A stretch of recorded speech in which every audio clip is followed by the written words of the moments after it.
we turn away from the needs of others, we align ourselves with those forces which are bringing about this suffering. The White House is a bully pulpit, and you ought to take advantage of it. Obesity in this country is nothing short of a public health crisis.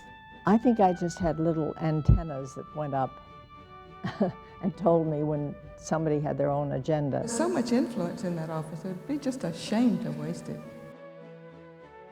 I think they serve as a window on the past to what was going on with American women. She becomes the chief confidant.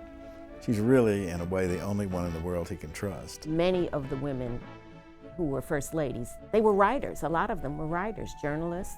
They wrote books. They are, in many cases, quite frankly, more interesting as human beings than their husbands, if only because they are not first and foremost defined and consequently limited by political ambition. Dolly was both socially adept and politically savvy. Dolly Madison loved it, every minute of it. Mrs. Monroe hated it, absolutely hated it. She warned her husband, you can't rule without including what women want and what women have to contribute. During the statement, you were a little breathless, and there was too much looking down, and I think it was a little too fast. Not enough change of pace. Yes, ma'am. She's probably the most tragic of all of our first ladies. They never should have married. She later wrote in her memoir that she said, "I myself never made any decisions.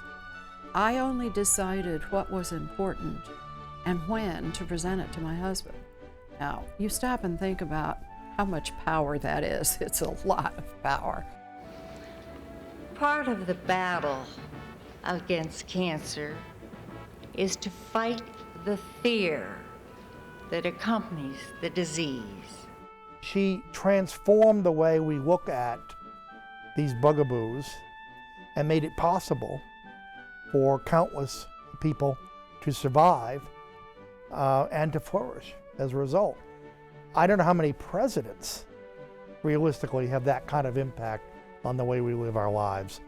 Just walking around the White House grounds, I am constantly reminded about all of the people who have lived there before, and particularly all of the women.